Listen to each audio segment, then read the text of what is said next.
Good morning, and how are you? I am fabulous. How are you doing? I'm great, thanks. Yeah, so I was just telling everybody about human design. I read a little bit of your bio. You have an absolutely fascinating dissertation. So why don't we first welcome you to the show? Welcome to Mama Mondays, Sophie Thank you, Fletcher, Mel. and just tell us a little bit about your history and what got you into people in touch. Um, my history. Well, I was brought up in sort of a spiritual background as part of a spiritual group, and then even did a first master's in spiritual psychology. And I realized that pretty much everything that I had been focusing on was all about transcending the body, releasing the body, being above the body. And my personal way of dealing with trauma is dissociation. So I'm great at that. But that plays into my trauma response. So it's not actually helping me to really integrate what's happened in my life. It's just giving me an extra out and an acceptable way to dissociate. And then I kind of fell into this group that had a body worker where the method was actually walking on the body. And Mm. so it really gets in there and it's deep and you have to sort of meet it. And all of a sudden, everything that I had been learning about kind of like felt like it just like landed in my body rather than sort of this out here spiritual mindset was like, oh, my body has to be involved in the healing process. Who would have thought? And so I kind of went down that journey of learning different body works and then did my PhD in depth psychology with somatics. And then during that time, I learned about parapersonal space. And that's this area around our bodies. It's not our aura, it's something else. And it's this area around our bodies where our brain still maps it as part of us. And then whenever we're touching something, especially something that we touch repeatedly, our brain starts to map that as actually part of us. So even think about it. I mean, the research that's being done on this is more with inanimate objects, like people who have artificial limbs and stuff like that, where it's like their brain actually starts to map that artificial hand as part of them, and they can touch, they can feel at the end of their fingertips. And even think about it in modern day, how much do we touch our phones? And then all of a sudden someone loses their phone and it's like, oh my God, I'm losing a part of me. Like it's literally like I've lost my hand. And it's because our brain has mapped it as us.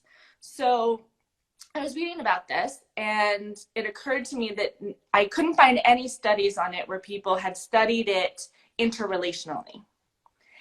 And being a body worker myself, I had experienced phenomena with my clients where I would feel like I'm melding or like, oh, I can feel parts of your body that I can't technically touch. Like I can feel your organs, things like that.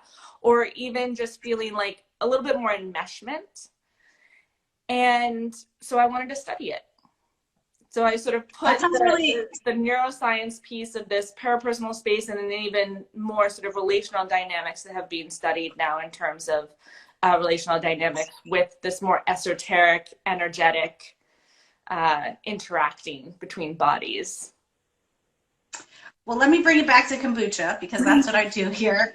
And Yeah. some people might be thinking, what does touch have to do with kombucha? Well, our bacteria are acetobacter and they create biofilms. And what this means is they throw out nanofibers of cellulose and they need to connect. They need to bond to other like cells in order to create this amazing defense mechanism. And from this scaffolding they create, other organisms depend literally and physically from them. So the yeast will hang off the SCOBY, but it's also living within the structure of the scaffolding that's been built. And so one of the ways that I talk about humans as bacteriosapiens because I feel like that best encapsulates our relationship with bacteria and that this entire planet would not be functioning without those microbes. And for me, microbes are magic because they're invisible to the naked eye. And so when we're watching a really good magic trick, we can't see the mechanism by which whatever amazing thing is happening. And so with microbes doing magic, with us being bacterial sapiens, it's natural that we as human beings crave safe, healthy, non-sexual, non-threatening human touch. Like, it is so healing, it is so nourishing, it is so vital to our existence as human beings. We are social creatures. Yeah. We need healthy touch that's safe, that allows us to feel present in our bodies, that allows us to receive energy from others, but in a way that then doesn't trigger some sort of adverse response in our body. So, I mean, it sounds like you agree with that concept. I definitely agree with that. And I mean, in all the research that I was doing also, because touch is also the least researched sense of the body, which is interesting because it's the one that, I mean, some people say that it's the sense because everything else is other things touching our bodies, like light touching my eyes, vibrations touching my ears, things that, like, everything is touching the other senses to make it the sense that it is. And touch is the only sense that we can't turn off. Like, I can close my eyes and no longer say, I can put on those, you know, noise canceling headphones. I can do certain things. Touch, you're always touching. There's no way to turn off your skin. But it's also that touch is kind of thrown out as like, oh yeah, this nice thing. It's actually vital. Like, it's actually like breathing, water, kombucha. But touch, it's actually necessary and vital for our life. Like, it's not a luxury, it's a necessity. Absolutely. I mean, I think infants have a failure to thrive when they aren't touched. Yeah, there's lots of research on that. If a baby is, you know, put in a sterile environment and given enough food and given enough milk, all of the things, like all of their other needs are fully met, and they don't get touched, they can literally die, or just not develop. So, which is wild, right? Because, like you're saying, we don't realize how important touch is. I mean, it's gravity. It's what connects us to the earth. I did bungee jumping once, many moons ago, and we did one called an elevator shaft jump, where you go feet first, and because your feet are so used to having the ground meeting it, that when that isn't there, your brain like flips out. It cannot comprehend what is happening to it because it is so vital that we have that haptic response. Yeah. And so, well, this was so fascinating. And how did these studies lead into human design? So I want to hear sort of the history of that, and then let's also share what human design is. Yeah, so I was actually into human design before I did my PhD. It was just even the bodywork group that I had sort of gotten involved in. It was actually a couple, and the wife was into human design, and so I did a lot of coaching with her, and she would incorporate a lot of human design, and it just made a lot of sense to me. Like, I really enjoyed it. And one of the things, and I've mentioned this to you, one of my favorite parts about it is that it's the science of differentiation. And at the same time, there's so many relational dynamics within the system that you can look at and just get so much information from. And I will say that, like, the through thread of my life is I'm so curious about humans interacting. Like, what is happening when we're in relation? What is going on between what makes two people click a little bit more than other two people? And what makes me feel this way around this person versus that way around this other person? Like, all of these things that we all know exist, and yet I'm so curious, like, why and how. And so I'd gotten into human design, and like you, I'm a projector. And I feel like it's like revelatory for projector types and manifestor types, like these sort of non-sacral types in human design, because we live in a generator heavy world, and so most of us have been conditioned that we should have this infinite energy. So I'll back up on that. There's five aura types in human design.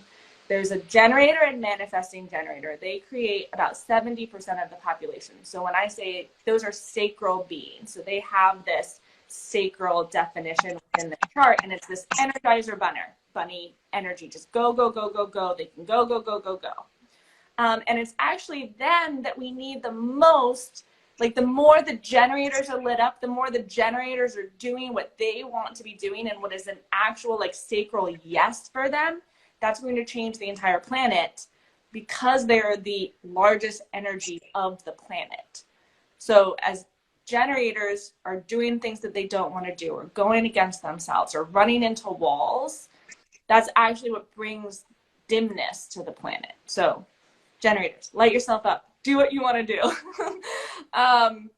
But then there's these other three types that are, it's the projector, which is us, which is about 20% of the population, manifestors, which are about 8% of the population, and then reflectors, which are about 1 to 2% of the population. And these are all known as non-sacral beings. So we don't have that energizer energy. We have more of an inconsistent up and down burst of energy, then flat kind of situation for all of us. And it's just a different way of life. You know, it's a different way. Well, the sacral, that's the sacral chakra, right? That's like the orange chakra. That's the that's the genitals and the generative energy that comes from us. And so when you're saying non-sacral, we have energy, it just doesn't come from that sort of life force generating part of our being. Yeah. And it's not even that we don't have it, it's just that it's maybe more inconsistent for us. So even as I was talking about with you, your husband being manifesting generator, my husband being a generator, we can plug into that energy and we can ride that wave, and at the same time, only for a certain amount of time before we're overdoing our own body types. And that's when you get to that burnout, fatigue area. So and I feel what resonates for me is sort of thinking of my energy in waves. And I'm sure other people have different ways of thinking about it. But I'm a Scorpio with a Cancer rising. I'm very drawn to the ocean. So for me, wave is just sort of like, it makes sense. Like I have these waves where I like peak up in this energy, but then I start to descend and I need that lull, that down cycle to refresh so I can build back up and do it all over again. So at least for me, I feel like that imagery really helps me understand my energy better. And so I can tell when I've like run my course, it's time for me to like, okay, I need to like shut down and go within so that I can come back out. And I've really been learning how to nourish myself, how to go more deeply into what fills my well so that then I have that energy again to bring back out to the world. Yeah, that's what I usually talk to people about it too, is that for me, because some people can think like, oh, human design is dogmatic or it's telling you like this is how you are and there's no wiggle room. I don't believe that. I actually think it's a mutative process where we're always changing, we're always growing, we're interacting with different people, feeling into all these different energies. You and I were talking the other day that human design does have the same sort of transits and things like that, like astrology. So we're always being influenced, we're always tapping into different things, feeling all these different energies. And at the same time, I take it as like a self-responsibility piece. Like for me as a projector, if I don't get good sleep, I am not really a good person to be around. And it's like my responsibility to take care of myself, get that sleep, nourish my body, eat good food, drink kombucha, all of the things where it's like really take care of myself, because then I am not an energy drain on the generators around me. Then I'm not pulling in, because part of it is like we're pulling in that sacral energy. So if I'm just out and about, but I'm exhausted, I'm just pulling in energy from whoever it is, and it's like junk food. Versus like if I'm already filled up, if I've gotten all of the all filled up on all my good stuff, I can be around people and I'm not taking in the same amount because I'm not, dragging on the floor trying to get through things. So for me, it's more that, like, I know myself well enough that if I don't get good sleep, I'm not going out to, I don't know, the grocery store, because I don't know who I'm going to be tapping into. Exactly. Well, and the way that I think about it in terms of its differentiation is that it helps us understand different work styles, because we've been so programmed into thinking, oh, this sort of constantly working, constantly on. And we've seen a huge shift in people's willingness to operate that way just for their own personal lives. We're seeing a lot of things breaking down in sort of the most recent years, which is exciting because it gives way for new things to happen. But I feel like when we understand the other people we're working with, the other people we're in relationship with, we can find grace in how we need to deal with certain things. And it's not to say we excuse all types of behavior, but rather we can come at it with an evolved or intelligent perspective that gives people the room they need to be themselves, and for ourselves to understand our own selves better, like you're saying, to take that responsibility, to not be, grouchy Gus wherever we go because we didn't take care of ourselves, but to understand, okay, I didn't do this. Here, let me just take 5 minutes in the car before I go into the grocery store. Yeah. I'm super clear on what I need. I can just execute and get out, as opposed to like, being a victim to that which we don't understand. So I feel like just as these layers of understanding and consciousness come into the field, we all get a chance to level up. Yeah.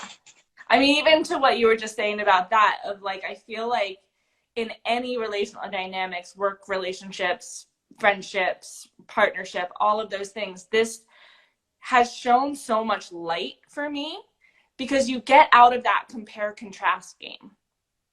Like if I'm looking at someone, I'm looking at my friend who's, doing all these different things, but I'm like, oh my God, you're so amazing. I wish I could be that way. I'm literally designed differently. Yes. So I can switch into, I'm just appreciating how awesome you are at what you're doing and living your design the way that you're doing it. I don't want to live that way. Like once I have that, in my brain, versus like, oh, I should be doing that, or that's the way to do it. No, it's not the way. It's one of the ways. It's her way. It's his way. Like even one of the things, so in my human design, I'm actually designed to have really good routine, especially like morning routine has always been really easy for me, but also just something that I rely on. I really enjoy it. Gerasimos is the opposite. Like routine is just like, he can go like maybe like 2 or 3 days and then it's gone kind of thing. And in the beginning of our relationship, I was like, I even knew human design, but I wasn't going into that level of it. And I was just like, really? Like, what is wrong with you? Kind of thing. And I was really judgmental. I am a Virgo, so there is that. But then, there is that. And he's a Gemini, so even in our astrology. But then looking at our human design, like I'm actually designed for that. He is actually designed not to have routine. Like if you really go into the nitty gritty of it, where I'm just like, oh, I'm beating my head against a brick wall for zero reason, trying to make him different than he actually is. And what I love about what you just said is like, because it is based on astrology, so we can see the air wants to move, it wants to be volatile, it wants to flow. The earth, the Virgo, wants the structure. Now I don't remember. Am I someone who likes routine in the morning? But I don't think we went into that for you. That's okay. But point being is that we all kind of find, once we have this information, we can make these informed decisions. And again, to liken it back to kombucha, it's, once you know your culture, once you know your environment, once you understand your process, then it works with you, as opposed to like trying to make it fit into something that doesn't fit it. And so the more we understand environment characteristics, the easier it is for us to then figure out where do we fit and where do we flow. And then it makes so much sense, like why, for so long, I would get on stage at my annual conference and be like, I don't know why I care about kombucha so much, but I do. And now I do understand why. It's because it's part of my heretic, my 5-1 nature, which is and I think there's other terms of art. Heretic's one of the older ones. It just means that I'm going to be into things that are sort of on the fringe, and I want to bring them forward. Yeah, and then that one side of me is that them. Exactly. I want to universalize kombucha. I want to universalize access to living foods that help support a healthy body. And the one side of me, the researcher, analyzer, like I had to go to the library and learn everything I could about kombucha before I even started brewing it. I started a research database and I collect all of the research papers, and I really lean into that aspect of it because it's so fascinating for me. Yeah. But I see that in like when I studied Mandarin Chinese, I was such a nerd. I made my flashcards, I'd study every day, and it just, there's a part of me that really loves that systemic study of knowledge, of just combing through and learning things. And I love roots and stems. I've always said I'm a root cause woman. I love the roots of language and words. I'm a word nerd. So it's those aha moments. You're like, I understand myself. This makes so much sense to me. I don't have to resist these aspects of my being. Instead, I can figure out how do I leverage them to my advantage. So what do those numbers mean? There's a whole bunch of them. How do we start to understand? Yes, profiles. The profile is a little bit more of like a personality. And so it's part of that, your beingness as a heretic, as an investigator. You want to go into all of these rabbit holes, take all this information, get as much information as you can, and then you want to bring it out and share it with people, and like all of the people. I'm what's known as a 3-5. So I'm the mistake maker, martyr, heretic. And so it's a little bit more experiential. Like instead of the one for you of going down all the rabbit holes, I want to go out and I want to break things. I want to make mistakes. I want to trip over things and like keep tinkering with things until I figure it out. Then I want to universalize it. And so it's really these pieces of us that just give a little more explanation around basically like how we interact with the world. So more of our personality, how we're showing up. And yeah, it's like a fun piece of it. And we do, again, all have access to all of these different types. And there'll be, even you and I were talking about it, like in your, if you look at, I use Genetic Matrix. That's one of my favorite sites. It's free. Put in your birth information. You get this body graph. And at first, if you don't know anything about human design, it'll look like Latin. Like it'll be like, what on earth am I looking at? But I mean, there's now tons of content online and things like that you can really go into for yourself if you want to, or you can get readings. I know we're going to talk about that. I do readings and I'll be giving away a reading. But it's also just looking at it and sort of taking it in, because it can be an imprint on your psyche anyway. But yeah, so you look at it and there'll be columns on either side, and each of those will have numbers and then a period and then another number. And those numbers are the ones we're talking about. That's the profile. That's more of the flavor that's kind of adding spice on all of these personality attributes. And I mentioned that it was a melding of astrology and I Ching, and so this is the I Ching part of it. So there's 6 lines in our trigrams. We have 3 on bottom, 3 on top, and then whether or not they're changing. So when we're talking about these different lines, the one that's on that right side is that changed line, or the line that has some sort of shift in it that gives a slightly different twist to the information. Yeah. And then we have the 64 hexagrams, and then you have the 9-centered Kabbalah system, and then it takes into neutrinos and the 64 codons. And so for me, human design is really just something that takes in all these different ancient wisdoms, and then even these 2 modern sciences of the neutrinos and the codons, and then just like melds it into here. Spits out this thing. Yeah, I mean, but what it means though is there's so many layers that one can unpack. So you can go to the surface level, just put in your birth data. Okay, I'm a projector, I'm a manifesting generator. Where's my authority coming from? What's my profile? And all of that is great information to start with. But for those who are those ones like me, we can then also dig a little deeper into these other aspects and get even more information, get even more richer. So you were talking about readings, and I was so grateful that you and I just did one. As I said, I know just enough to be dangerous, which meant it was really exciting for me to get a deeper dive with you to do a reading. So what does a reading entail when someone's getting a reading from you? So it also really depends on where someone is in their human design journey. You did have some information, some background on it. So I can go to slightly deeper levels. We can sort of like go more into details around things. If it's someone that's brand new, I'm really going to focus on their profile, their aura type, their authority, because even though those are the sort of like the surface layers, they're also the most impactful.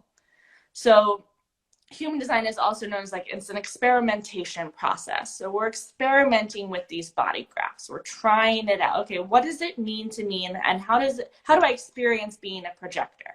How do I experience being a 3-5? How do I experience, so I'm emotional authority? How do I experience my emotional wave? And how do I experience making decisions in alignment with that?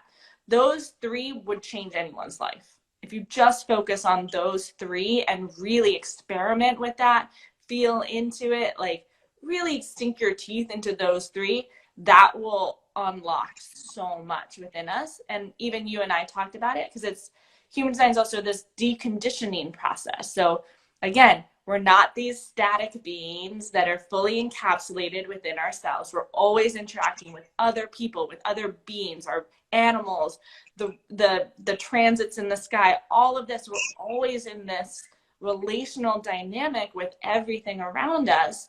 So how do we get back to these 3 things that are just, how do I feel in that? And even we've been talking about of, you know, conditioned in that way, but also you can have trauma that has traumatized you out of being yourself. A lot of times our main influences are, of course, our parents' charts or our primary caregivers' charts or influencing our charts. So then coming back to that deconditioning on that. So that's where I use the body work. That's where I use somatic experiencing. Go into those areas and decondition it so that people can start to really feel who they are, feel that profile, feel that aura type, feel that authority for themselves. So in a reading, that's really what I focus on, is those 3 things. And then maybe we'll go a little bit deeper into like their incarnation cross. We'll go into the main profiles that are affecting them. You and I, we talked about your main gate of 44.5. What does that mean? Your main channels, you know, how's the energy flowing in your system? I'll talk about their definition in terms of if they're single, split, triple split, quad split, just because that's also going to shift your relational dynamics in the world. So you get a lot out of these readings. There's that you're not just, it's not just a like pretty chart and, you know, here's some pretty colors. And what I was just going to say, and what's striking me is, you know, our motto here is trust your gut, meaning listening to your body. But that authority piece is so valuable. Once you understand how it is that you make decisions, I know we all think it's our mind thinking everything out, but that's the opposite, really, of like every decision we ever make truly is our heart, our body, our soul figuring out what's right for me. And that's where trust your gut is about, you know, doing the way that we think of it is doing what feels in harmony, what's in alignment for you. Yeah. And that can be different than what your head is telling you or what programming is telling you. And so to get to the truth of what is right for you, to understand how you're able to make those decisions in a way that you can really trust, because we've been disassociated from trusting our instincts, trusting our wisdom.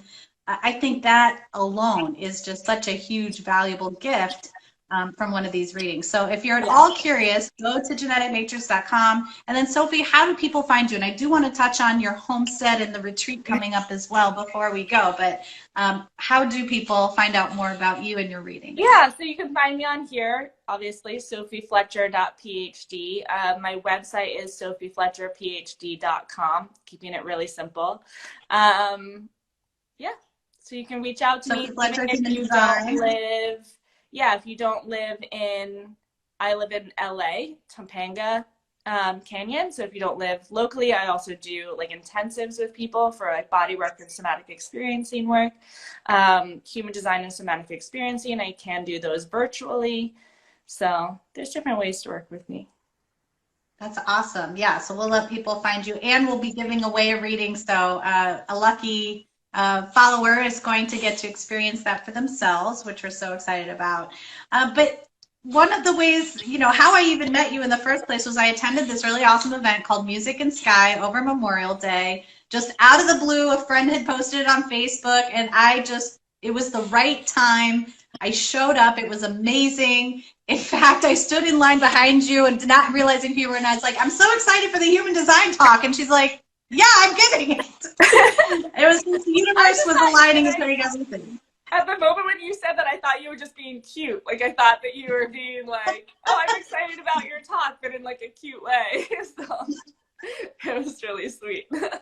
It And it was so lovely. And you and your husband, this sort of is like an extension of this homestead you've created and some of your other sort of joint efforts. Just share a little bit about how that came about and what you're up to. Yeah.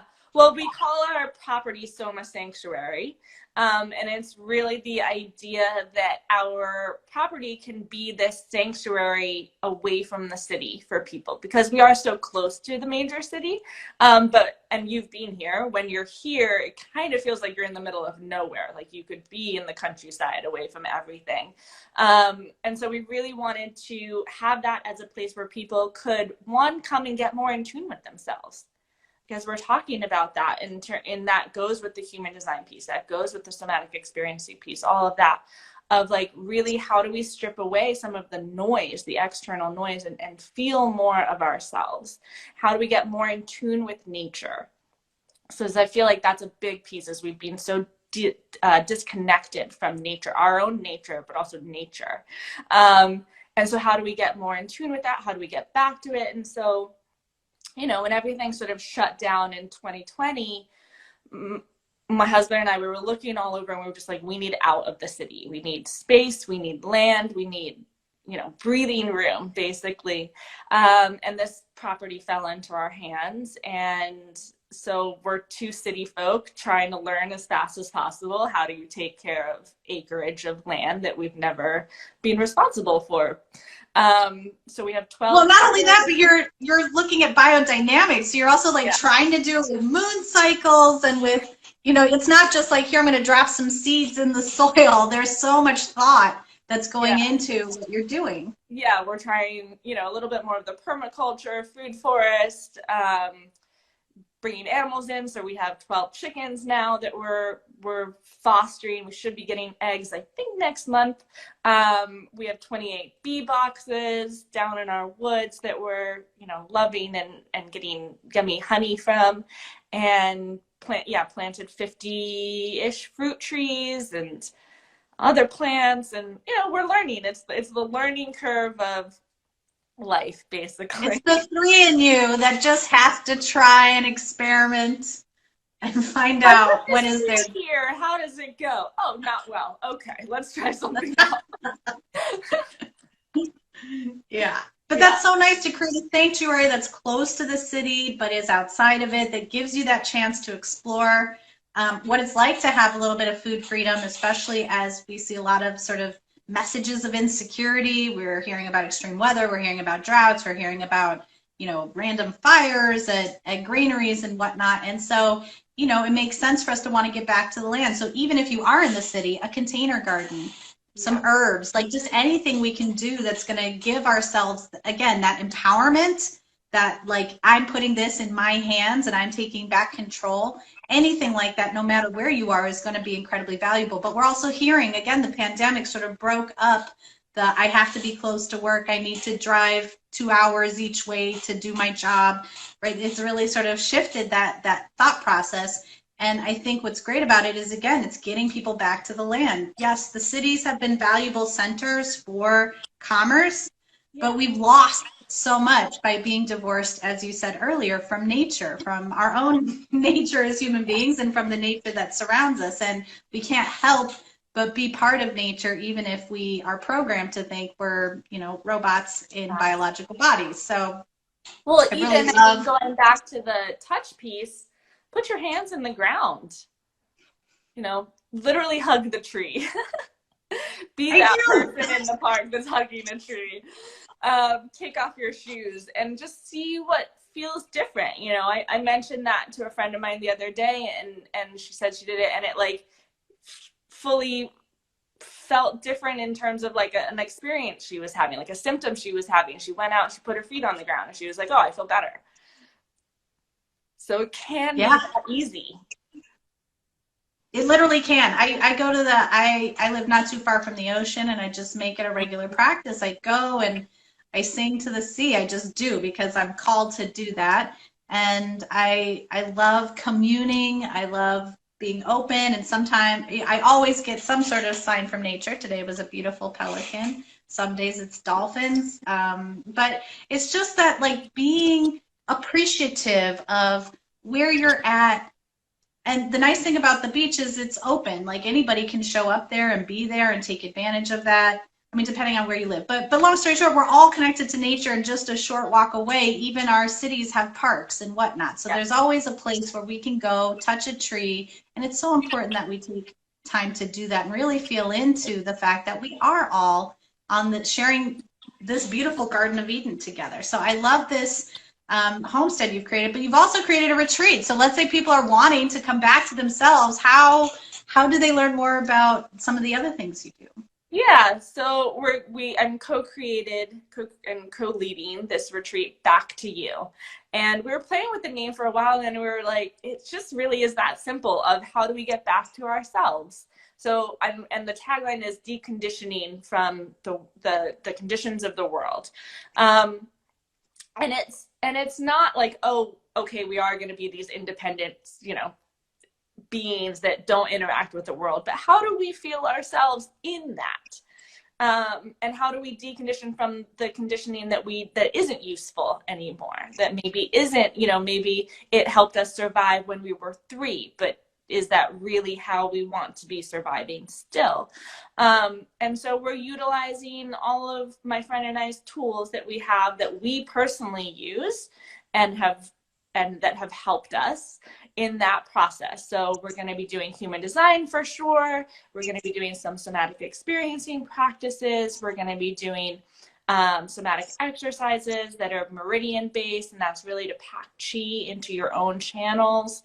We're going to be we both have this neurooptimal machine, and it's brain training technology, and it's not influencing your brain in any way. It's literally like a mirror for your brain. So there's this thing called autopsychodysmetria, where your brain is what registers when something's wrong, but your brain doesn't map its own self. So it can actually see if there's something in the brain that's like, maybe we want to change that pattern. Again, coming back to that deconditioning process, oh, we've just done this for the past 20 years. Well, is that helpful still? Would we like to upgrade that? So what happens with this neurooptimal machine, and you can come get sessions with me, but you can also get sessions with my friend Kelly on this. So it basically mirrors your brain back to itself, and then your brain gets to decide, oh, I still like that pattern, I'll still do that, or yeah, that's not really working for me anymore, I'm going to change that mindset. So we're going to be doing those. We're going to be having yummy Ayurvedic food from a friend of mine. We're going to be doing fire ceremonies, intention setting, coaching, all that. And it's just a Friday, Saturday, Sunday. And it's September 9th to 11th. This one's actually sold out, but our plan is to do them like twice a year. So stay tuned, because there will be another one, probably. So they just want to sign up. Do you have an email list or some way that people could get on the waiting list for this one? You can go to my website. You can email me on there. I have a contact thing on there. Or you can go to Kelly's website, which is kindbrain.com. And you can fill out her form as well on there. I think the retreat is listed on her website, and it's the Back to You retreat. And I think there is a button on there where you can join a wait list for next time.